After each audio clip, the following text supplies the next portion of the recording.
You're not better than me. My book's just as valid as your book. It's as valid as some of the books we read last year. It is. I'll give you that. It is as valid as some of the books we read last year. So, yeah, I'm Nate. That's Ben. We're just going to dive right back into Edenverse. It is the only book club podcast episode of this year that we plan to be about a crappy indie book. But it's our crappy indie book. You goddamn right. We're going to try and mainstream this shit so that your average listener who doesn't like book podcasts about young adult literature can come here and they can not read books but listen to a podcast about two guys discussing it, and they can enjoy it and they can feel a little better about life. Dude, I'm not going to lie to you. I tuned out through most of that, and when I came back in, I had no idea what you were talking about. That's okay. I'm trying to figure out the way you have who the audience is for our podcast. And so I decided, we're just going to go for it, Ben. All right. Okay. So let's talk let's dive right back into Edenverse with one of your stories. Okay. No. Okay, go on. No.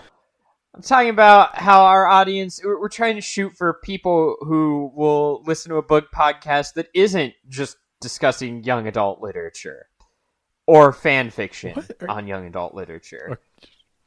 I don't know where this is coming from. I think you mentioned it. I think this one's on you. Okay. Did I mention it? And also on Rum. What? Did I mention it publicly, or is this like a private? No, you did not. This is a private thing. You can cut all that. I mean, okay, your inside jokes are so strange. I love you, Ben. All right. Okay. Let's start with Cannon Fire. Are you drunk? Second story you wrote. I'm not drunk. I tried. I drank that gross peppermint shit and I think 3 shots of rum, and I feel nothing. I feel nothing. Okay. I'm noticing a slight change. Cannon Fire. Okay, Cannon Fire. Oh, Cannon Fire. Can I do a 10 words or less? No. I was going to say Manic Pixie Dream Girl carves up monster corpses. That's accurate. Except she's underage. She is not your dream girl. Leave her alone. Hey.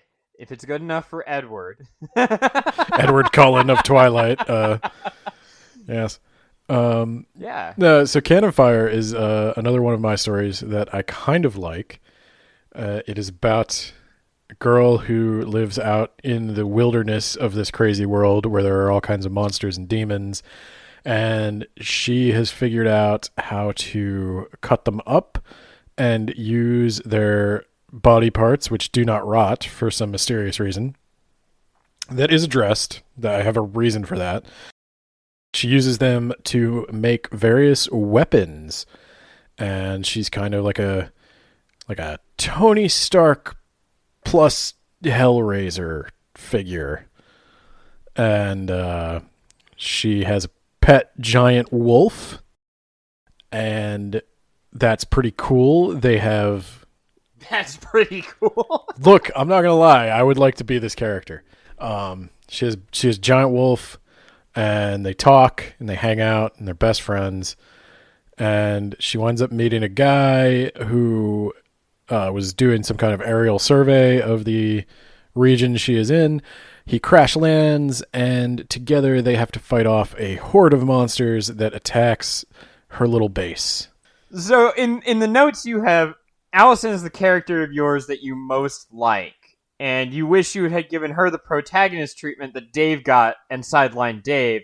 So what about Allison do you like more than Dave that you would want her to be the showcase? Oh, specifically that Allison has more room for growth. She does not know everything that's going on. She's not the hyper cool smart boy. She is kind of like Manic Pixie, but she has abilities. She has earned them. She has an origin that is kind of clearly defined. And there are things about the world she doesn't know that she would like to know. Her motivations are simpler and more obvious. And she makes better protagonist sense than Dave.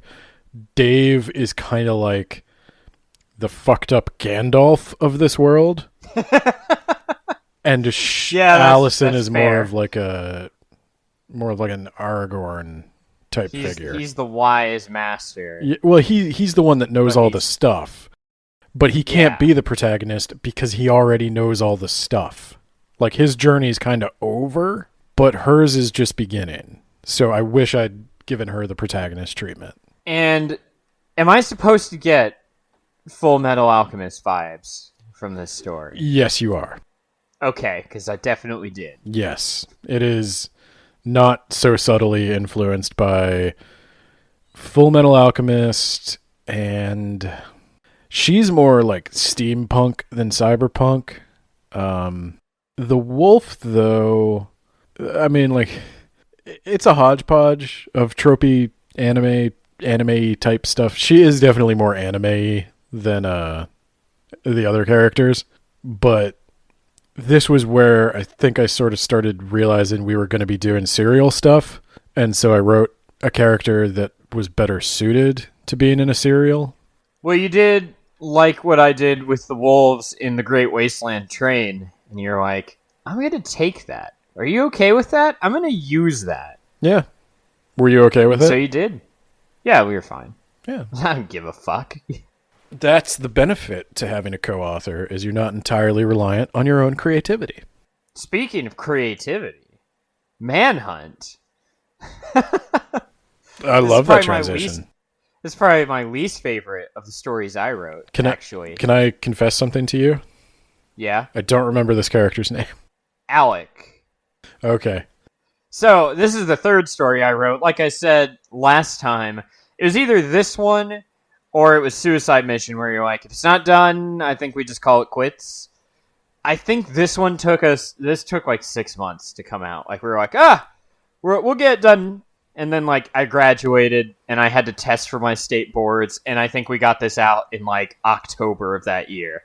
In fact, I think we got around Halloween. I remember we posted something in our little blog, like, oh, it's just in time for Halloween. Like we'd always planned. Yeah, we took a little break so that we could bring you this amazing story. Asterisk, may not be amazing. May not have anything to do with Halloween. So not one of the monster ones. So the character is Alec. I think he actually did have a last name. I just cannot remember it for the life of me. Baldwin.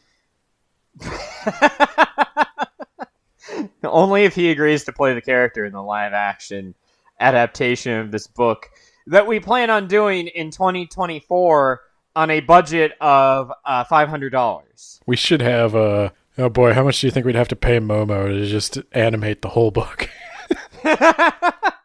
You know what? I'll ask her. You know, the sad thing is... She reads the book and the price goes up. Yeah, the sad thing is, if she did that, it would get, like, way more views than the book itself. Visual media, like books and TV, get more views than books? Yeah. Shocking. I did not know that.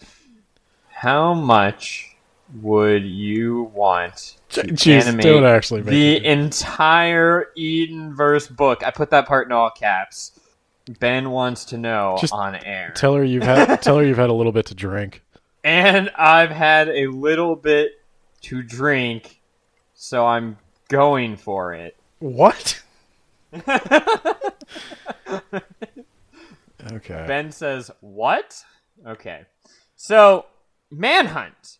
I brought back Dave, and Alec is a guy who he's just an embarrassment in retrospect. He wears a fucking fedora hat, I think. I thought it was like an Indiana Jones hat. It could be. I fucking don't remember. It's one of the two, right? And probably also he's a Duke LaGrange type. I was gonna say he's a Jim Butcher type. Does he tuck his sword into his jeans? Well, I was thinking I was gonna in volume 2. If we ever do volume 2, I was just gonna lean all the way into it like a bulletproof sweater vest, just the dorkiest outwardly appearing loser. Look, dude, I'll be honest with you. I don't think Edenverse Volume 2 is like our next professional project, God, no. but I'm kind of selling myself on it. Like, I think it might need to happen after all. And I think we might need to just, like, really give up. Like, I think we really might give up. Like, I think we might just really need to lean all the way in. I'm telling you, Edenverse Volume 2, retcon. Is it going to be like that Harry Potter fan fiction? There's gonna be like some mystical entity that comes in and is like traveling through time and fixing like changing the Edenverse story. Oh man. So finishing up Manhunt real quick. Alex's backstory has changed about 1,000,000 times. I actually don't know what it is anymore. And He has a daughter. He's a bounty hunter. He's going after Dave. Yeah, he has a daughter. He's going after Dave. Dave outwits him and escapes. I don't know why Dave walked willingly into a trap. I can't remember that. Oh, it was Dave was going around and stealing data from Eden outposts. Sure. And Alec figured out the pattern because he's also like a Thrawn type. He looked at Dave's DeviantArt. But yeah. He looked at Dave's DeviantArt and he figured where he would hit put next. a map up and then he drew a straight line and was like, "Aha!" That is kind of what happened, right? He's going in this general direction in a straight line. No, it wasn't. I figured him out. I'm gonna help you because it wasn't that dumb. He figured out that there was a pattern of robberies and break-ins in Eden facilities that were consistent with what he knew about like Carl and all that stuff. Yeah, and I did put in some lines calling back to you where he goes, "What is a Carl?" Like, haha, Dave said the same thing. I don't know why I'm doing this. All right. And then they have a little fight and Dave escapes. And also, we couldn't decide why Eden would hire this guy to defeat Dave because obviously they had to think that he could potentially win. Or maybe... Yeah, we kept going back and forth on that one after the story was written and already published. So again, this was not very well planned out. This is a theme. Edenverse Volume 1, we didn't plan this shit. Edenverse Volume 2, retcon. You did introduce a new CEO character, or not CEO, executive. Ivan. Yes, Ivan. Yes. Who's an old man that can be invisible. And go through walls and shit. Through walls, disappear and fly. He was much more unique than the other guy. He's an old man Danny Phantom.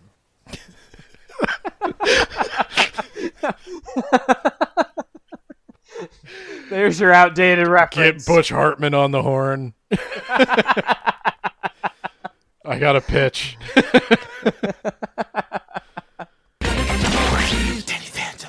The Doctors of Eden. Yeah, this is just a little short story that I wrote really quick, and I liked it because it had to do with healthcare, and I was like, oh, I'll just fucking do a little story on what healthcare in this world is like. Can I just say real quickly that is the other thing? Like you can definitely tell which stories we knew what we were talking about. Yeah. Business? No, we had no fucking clue, but healthcare. I've got you. Yeah, I guess it ties in a few characters, or there's some events, or so. I can't remember exactly. I know Elsa's there, but it's just like a doctor going through his day in a town that's about to be the flashpoint for a fucking civil war. I'm sorry, do you have any more about Doctors of Eden? No, let's go to the aftermath. This is another interlude, but I think it's the only interlude that was actually somewhat important, ? It was trying to tie several stories together. It was about Clarence. Which is what you should do in an interlude. Yeah, it was a great idea. It's basically a full half story, for whatever that's worth. So, Clarence, we came to the conclusion he was not a terrifying villain. he kills people, but then he gets hit by a car, and it's over. Karma comes quickly for Clarence. So in this one, he disembowels a man, and I tried to rehab Clarence a bit By having him disembowel him. Yeah, and you get to look into his mind and see what he's about, and then he's summoned elsewhere to go deal with a fucking thing that we couldn't do anymore or use anymore. Whoops. Yeah. Oops. And then anything else you want to say on that? No. I had fun writing it. I have very little memory of this one. It's Clarence post ass kicking by Will, and then he goes off to meet with Ivan for the Golem project. So then we go to breaking news and title pool, and this is my cringeworthy, embarrassing thing where I should have based it on a real thing. I was gonna say your turn to not properly research.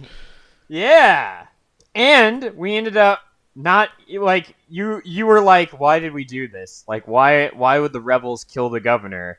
So we ended up having to lampshade that and come up with a reason in the next one, which is Fragile Alliance. This phrase lampshade is doing so much work. It is. I've never heard it before. We called out that it made no sense and it was dumb at the beginning of Fragile Alliance, your fourth story, Ben, and that's the next one. Oh, on boy. you. We're blowing through yours, huh? Yeah. Do you have anything more you want to say on any of those three? No. Fun to write. Oh, sorry. In order. I knew what I was talking about. Fun to write and embarrassing. in that order. Yeah, Fragile Alliance. Enter the Rebels. Thing we probably just shouldn't have done. Well, the Rebels showed up in Showdown at the Tidal Ruins. So again, that caused some continuity issues. Yeah. You're right. Because if we're going for a cyberpunky thing, I mean, you can have, like, terrorists or whatever. But this was becoming more like Rebels versus the Empire from Star Wars, and not like very much small, so, yeah. Yeah, it's not small group of people causing terrorist actions against a giant corporation mega power. It's two armies fighting each other, and it didn't work. Yeah, so this kind of came from like the initial concept was the cities were safe, everything outside the city was just getting wrecked constantly by monsters. That was the initial concept. Then we decided that there was some stability in the Outland as well. And the Outland... I called it the Shadow of Eden. Things that grew up close to the seeds. Yeah, so then it became sort of like a frontier.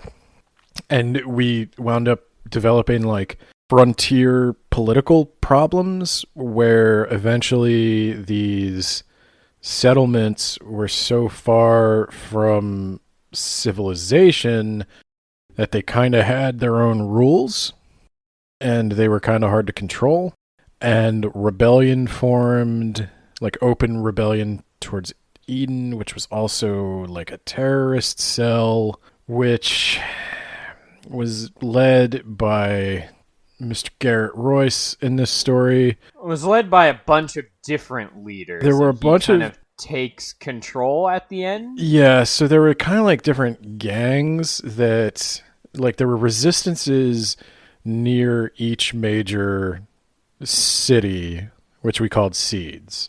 And they each sort of had adapted to their own location, and they sort of specialized in different types of resistance. Like some were more technical, some were more aggressive, and they had all come together to try to take over Tidal Pool because they were building a new shield dome over Tidal Pool, and this would give them like a proper base to really just declare open war from. And they have to take over, and they have this plan to like get the Eden troops destabilized and invade the thing, and this story is about them laying the groundwork. Like, there's a series of explosive charges that need to be set. They need to get weapons. This is also where I introduced the vampires.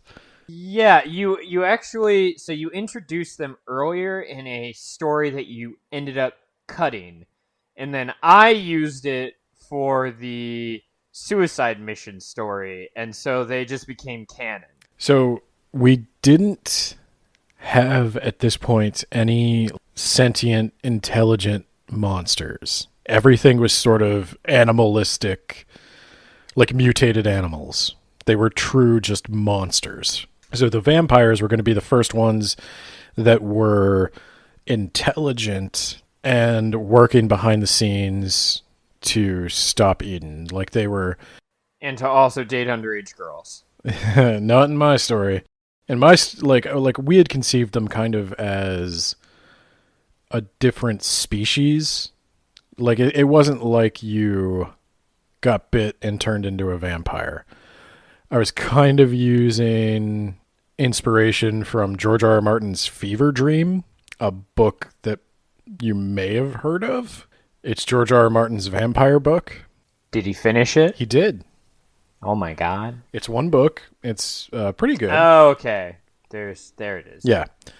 It's one book. It's pretty good. But the vampires in that reproduce just sexually. They're like, births are rare, which is why there are not tons of vampires. But yeah, they can't turn you by biting you. There's no way for a human to become one of them. And that's sort of how I conceived these guys, and I'd be lying if I said it wasn't inspired by that. This story introduced the whole... Like, it might have been possible to make Volume 2 before we did this story. This story demands that some giant conflict happen in Volume 2, and it kind of fucked everything up. Yeah, I put down, I think the idea was we needed to set the stage for the second volume, only we realized that we didn't like the direction everything went as we were writing the second volume. And this was kind of the reason for that, because we thought, like, okay, let's get this story in there, and this will help us set up the next volume.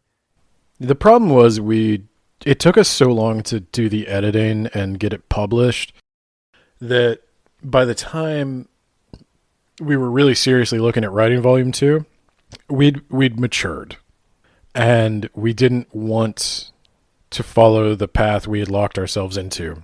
We actually wrote out a on your whiteboard. We planned out every installment of Volume 2, and we have since thrown all that out. That was a long time ago. We threw all that out. It wasn't good. It's all... No. Like, this made us focus on this conflict for Volume 2, and this conflict is dumb. There's no other way to say it. It just doesn't jive with the original. Like, this is where you can really start to see it is now really no longer related to the first 2 to 3 stories. It's not cyberpunky. It's not corporate anymore. Now it's like it's like you said, Star Wars Rebels, and you know how I feel about Star Wars. I don't like this, and I don't want to write this anymore. And it is the single biggest factor that is preventing a Volume 2. We also had the issue of we wanted to have all the characters come together, and it wasn't that kind of story. No, it just doesn't make sense. It got comic booky, I think, is the thing. Well, yeah, it was the Avengers. Yeah. All the Avengers are coming together. Yeah, and I think as we matured, we don't want to do that anymore. Like, we don't want... If we were going to write a comic book, we'd write a comic book. Do you want to write a comic book, Ben? Edenverse. If I wrote a comic book, redone. It wouldn't be this comic book. But yeah, I don't have much more to say about this other than I look at it with extreme regret. This is in many ways like the final blow to this project. Yeah. and I wish I could undo it. Again, this would be fine if that was if this is what we planned the entire time. This would be fine. Still wouldn't. But it's not. You sure? Yeah, it's... If we planned 8 installments before this that all led up to this. No. I mean, none... Like, this story does not belong in this universe. Okay. Nothing else leading up to... Like, if we'd done 8 completely different stories... Yeah, exactly. But why say that when we could just say, if we'd not done this one? That's fair. Like, Because I'm trying to be your hype man. No, don't hype this. This was a mistake. This is this is a mistake. Well, everyone, if you want to read this mistake, it's 99 cents on Amazon. I guess this one's also on the fucking... Yeah, this one's free. Poorly written .ninja. All right. Anything more you want to say about this regret of yours? Or should we move on to my regret? Which is a much smaller regret. But it's still... mine's worse, because it's also not enjoyable to read. Okay. Let's the move Golem on. Project. This one is something that no one remembers. I forgot it sometimes. It sucked. I had an idea for the Golem that just made no goddamn sense. He was going to show up in the second volume, but, like, we started thinking about, like, why would he show up there? Why would what is going on? Like, it was a contrivance. It was just a way, like, we're gonna just have it be there. Well, and this also wasn't like a traditional golem, was it? Like, this was monster sized, like kaiju yes, it's sized. a gigantic fucking like 20 or 30 foot golem monster that can regenerate itself somehow, and also Clarence and Ivan show up and it breaks free, and why? I don't understand. Like we basically forgot about it. Yeah. Because it was pointless. Its purpose, like, we eliminated it and it made the story better. And so it's just kind of out there. And I don't think I ever have any plans to revisit it. So it's not a regret that completely destroys the next volume the way yours was, but it's a regret that's just like, it's pointless, and why is it there? Because we were practicing writing, and when you practice, you need to have room to fail, and you need to have room to write things that maybe don't work, and then we published it. This did both of them. Yeah, and then we published it. There was our mistake. Think of this as publishing like a sketchbook or a journal or something. Like, this is not... This is the bonus content you get with This is not collection. Something we would have published to make money. That's why it's with a vanity press. We've said that before. Like, we never attempted to shop this to any publishers or anything like that. Yeah, we should have started our own publishing company, and then we could have just written 5 volumes of Edenverse. We didn't want to, though. Like, we wanted to publish it because we took the time to write it, but we didn't. We knew it wasn't like a proper book. I will tell you, I was proud that we finally fucking finished and published it, because it was like, I didn't think we'd even get that far. Oh, absolutely. And I think in many ways it kept us going, and the podcast came out of it. Yeah, that's probably true. Like, if we'd stopped doing this project, we'd just be sitting around playing video games and occasionally talking about maybe doing a project.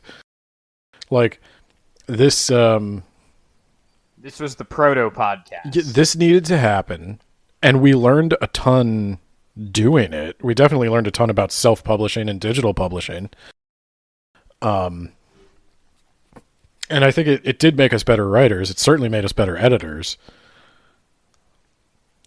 It's just, please don't judge us, I guess, because we know. we know what the problems are. It's just, they're like you said, to fix it, you got to redo it. And we just weren't in a mental place to to redo all to this redo stuff it from the ground up Yeah. that took years to write out and coordinate and get together. Yeah. All right. We're in the home stretch. We've got 2 more stories. First up is your 5th story and then my 5th story. So let's talk about New Friends. Yeah, so this is another Allison story. She finds a mysterious village that has existed since like the before times, and she discovers that they're kind of a weird cult. And one of the people she meets there is a girl about her age who they wind up becoming friends, and they go on an adventure together. They bond a lot. Allison sort of develops some like protective like feelings towards this girl, and in the end this girl gets fucked over by the cult, and it's set up for a third story where Allison finds out what happens and has a darker turn. But it was also, unfortunately, a setup for Volume 2. Yeah, it was also geared towards a- that confrontation would happen in Tidal Pool because or during the rebellion. Yeah. We brought back the black ocular visual monster. Yep. And we also need a reason like, oh, we need Allison to show up in Tidal Pool. Let's just make her go there cuz she needs to do that. And I feel like, and this is an issue with a lot of our stories. The story was going great until right at the end when we had to like bend it to fit into the second volume. Yeah. The connective tissue is the weakest part. It's also the least planned part, and we've learned from that. And we're going to talk about how we plan to apply some of those lessons learned here towards the end of the episode. But I like this story, but it's like you said, suffers from being forced into a place it doesn't really belong. All right. Final one is Reawakening. It's a Will story. And it's my 5th story. And it's probably my favorite story of the ones that I wrote. And I don't know why. Maybe because it was such a pain in the ass to write, or because it was so long, or because I finally got to go back to Will after however fucking long it was. And I don't know. I found it a refreshing experience overall. It didn't even devolve into an action sequence until the very end. It was, I don't know, I wouldn't go as far as to say slice of life, but it was really low-key episode, a really low-key installment until the very end. And then, yeah, then we had to, all right, how do I get Will into the second volume? Yep. All right. So, Yep. yeah, that, again, that lack of planning rears its ugly head, and it spoils what I thought was an otherwise fun read from an amateur writer. Yeah, I would agree. I liked this one. And like you said, it's just we couldn't... We kind of found ourselves in a spot where we couldn't let these characters evolve naturally because they had to fit a pre-planned mold that didn't really take into account that characters need to be people too. Like, yeah. And then we've got the epilogue. The epilogue. I remember I have a note or a message from you where you basically said, I guess I didn't think the CEO was evil or vile enough, and you took offense to that, so you wrote him more villainous, and then you put something like, if you don't find him as a really bad guy now or whatever, then I don't know what the fuck is wrong with you. I think you added the scene where he sucked the life out of someone specifically to make me shut up. I had him. I wanted the... So we spend this volume. You've never seen the guy who runs Eden. You've never seen the guy who runs the Faceless Corporation. And I wanted him to present himself as a nice, mild-mannered dude. And I wanted his actions to be at complete odds with his persona, and we didn't have enough actions, honestly. It just... Yeah. That contrast. He came off as a really nice dude. Yeah, but we didn't actually get to see him do anything bad, so I had to add him doing something bad. And I think you were right to point that out, because I think it's one where you suffer from like, I know what I mean, but you do need somebody who's not living in your head, who doesn't have all the context you have, to read it and be like, no, you haven't quite communicated what you're trying to communicate. The juxtaposition is not there. All I see is the nice guy. I don't see any bad stuff he's done. So could you make that more obvious? And I think I was just frustrated that I didn't know how to do that in an epilogue right now. And I was like, okay, I'll just throw something in at the end. And yeah, I should have done more with that. I think you were right to give that criticism, and I think I was wrong to not take it. Oh my god. Don't let it go to your head. It's too late. Do you want Okay. to talk about these? The supplemental crap. Yeah. Okay, let me just summarize them all by saying they're fucking bad. They didn't even make the cut for this book. Yeah. Can you imagine what didn't make the cut? They were set up areas for future stories, but I didn't know how I wanted to do that. So I just made it a book within a book. It was bad. It's really bad. But they're only 99 cents. So if you want to revel in our... They're not all his failure. either. One of those is mine. One of those... Really? Yeah, The Shadows of the Past is a cut story. Oh, yeah, I have that as its own separate thing. Because the other 3 or 4 or whatever are little snippets that, like... I don't even know why I didn't just delete them. They have no place in this fucking story. God. And then, yeah, Shadows of the Past, Ben. That one, I believe you cut that and you added in either New Friends or I think it was Fragile Alliance initially. And then you decided... Whoops. You'd add in an Alice's story. Yeah! Shit! So, do you want to talk about Shadows of the Past real quick? I don't, because it's not... I'm not going to talk about every Eden story I wrote that I didn't include.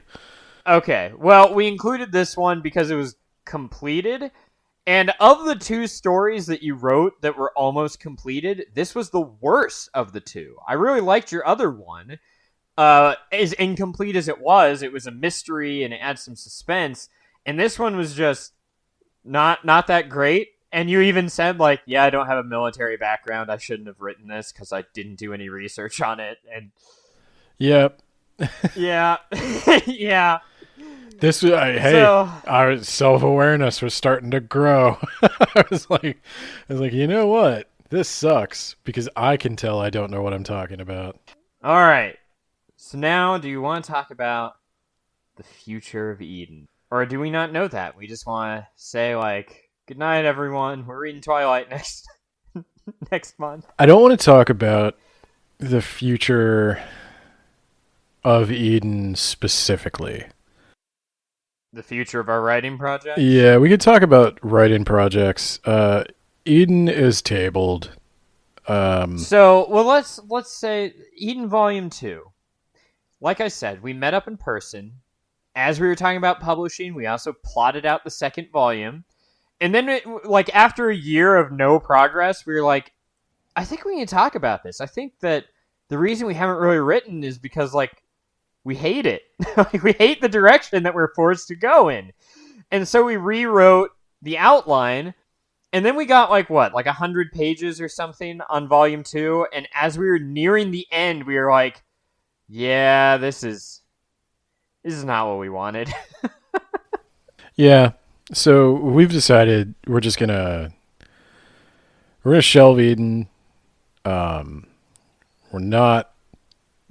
2 is not coming within the next several years. We actually decided to shelve it as we were writing the outline for this episode. Yeah. So, oh yes, actually, after we decided that those 100 pages were going to go, we had some other plans that we both liked.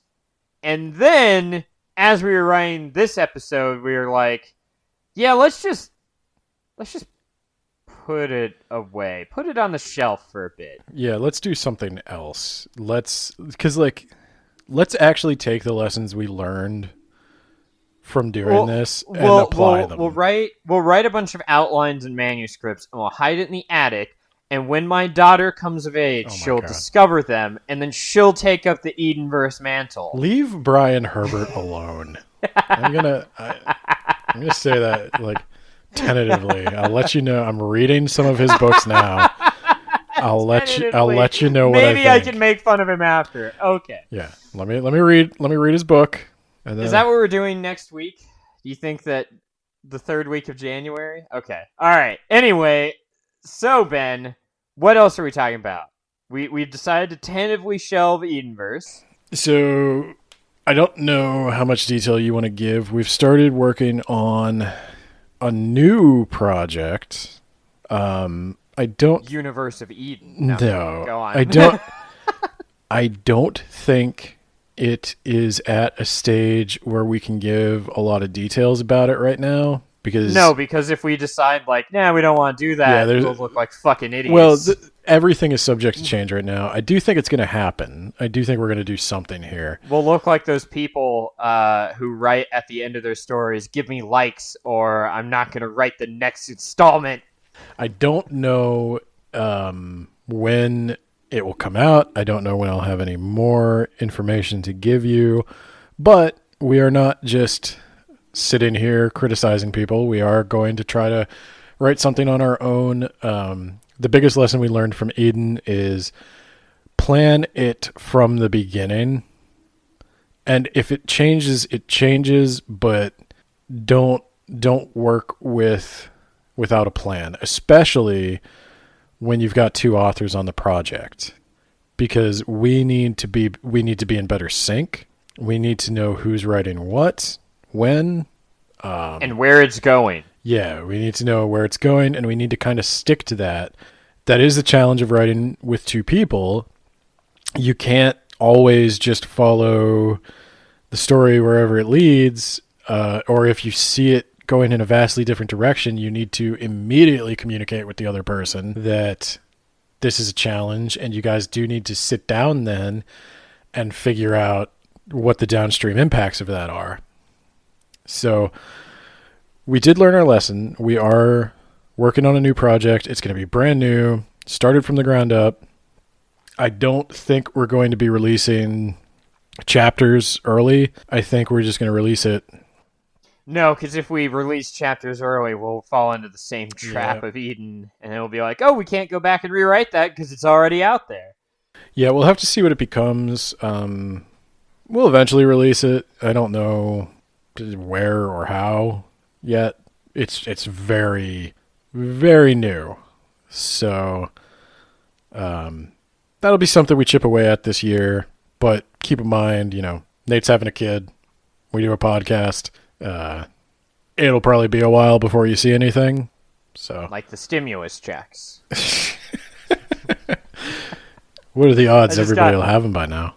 I just got breaking news. Congress has announced that the next round of stimulus will be the friendships we made along the way.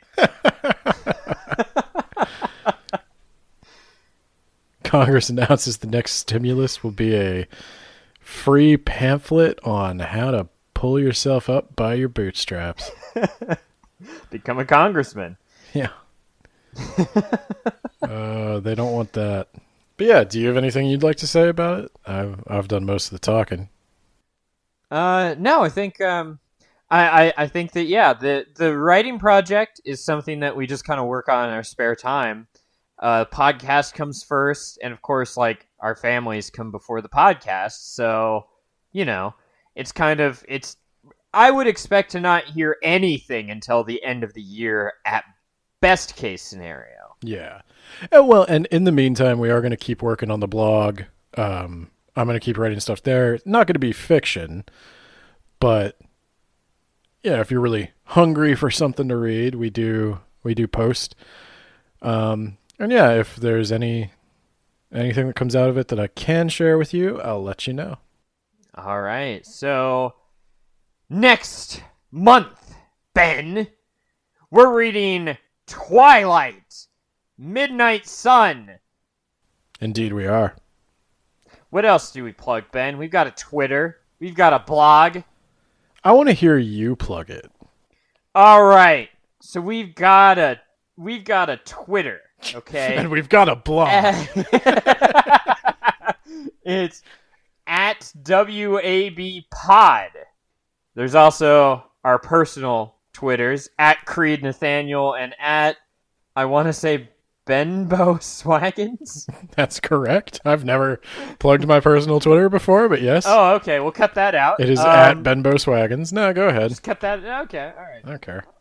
So at WAB Pod, where you'll get all the latest updates and breaking podcast news. And then we've also got a blog, and that's at, hold on, Oh my blogs.wordsaboutbooks.ninja. No, it's at blog.wordsaboutbooks.ninja. Blog, my bad. Blog. It's very important that you type the right thing into the URL. Oh, don't be an asshole. You'll figure it out. Nate's drunk. So, blog.wordsaboutbooks.ninja, where you can see all kinds of extra shit, or short story review on Monkeys on the Beach about a woman who fucking dies by monkeys or something. I can't remember. This great short story. Nate has a favorite short story review. I'm so glad. It's a way to engage with more literature without having to hear it from us more. All right. And then we're not going to do that. I think that's it. We got a blog. Oh yeah. Don't forget poorlywritten.ninja, where you can get all the delicious Eden stories. And once you're done reading those and concluding that yes, they are flawed, but you also want to know more, you can go to Amazon.com for 99 cents. You can buy yourself a copy of our book. And I say 99 cents because I assume, are we ever going to raise that back up to 5? I figure we'll just keep it discounted forever. The holidays are extended indefinitely, people. 99-cent Edenverse books. You could buy a taco. See you next week, everyone. That was a clusterfuck. Just like Eden.